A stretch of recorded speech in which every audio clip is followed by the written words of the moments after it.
April 26, Biyernes, magandang umaga po mga kapuso. Dalawa ang patay matapos tambangan ng dalawang motorsiklo ang sasakyan ng isang barangay captain sa Molino, Bacoor, Cavite kagabi. Tinamaan ang kapitana at 3 iba pa pero nakaligtas naman sila sa insidente. May news to go si Mav Gonzales live. Mav, kamusta na sitwasyon dyan?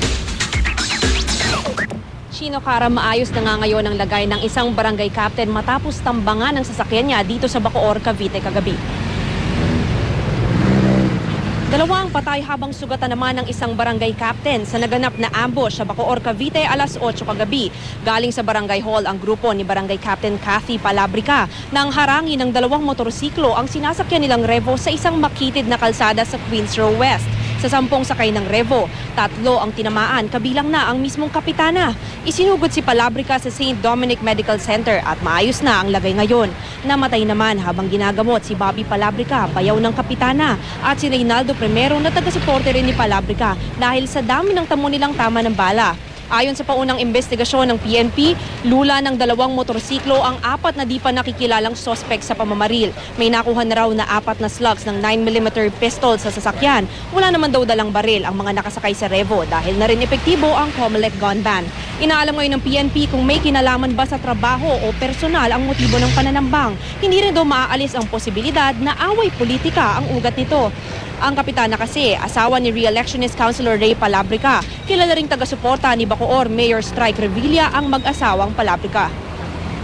Nagkausap kami ni Mayor at hiningi niya yung additional security para doon sa, hindi lang para sa kanila, kundi para din sa proteksyon ng mga ibang mga kandidato dito sa bayan ng Bacoor. Hingin din natin ang siyempre ang suporta ng higher headquarters para madagdagan tayo ng karagdagang kapulisan para mapangalagaan natin yung security at ma-ensure natin yung safe election.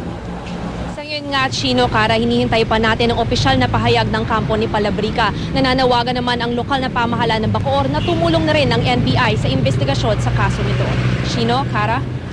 Mav, yung pagkakaintindi natin, napakahigpit ngayon ng pagpapatupad ng COMELEC gun ban, pero bakit kaya, anong paliwanag ng ating mga kapulisan dyan kung bakit nangyari pa ito at tila nalusutan sila ng mga masasamang loob? Kanina nga, Chino, ang paliwanag sa atin ni Police Senior Superintendent Mendoza na talagang double time na ang mga pulis sa pagbabantay rito. Pero kung meron nga naman daw talagang gustong gumawa ng masama, talagang makakalusot daw. Pero ang gagawin daw ngayon ng PNP ay mas paiigtigin pa ang seguridad dito sa Bacoor, lalo nga't election period. At hihingi na rin daw sila ng tulong doon sa national headquarters para magpadala pa ng additional na mga pulis dito sa Bacoor. Chino? Okay, maraming salamat, Mav Gonzales.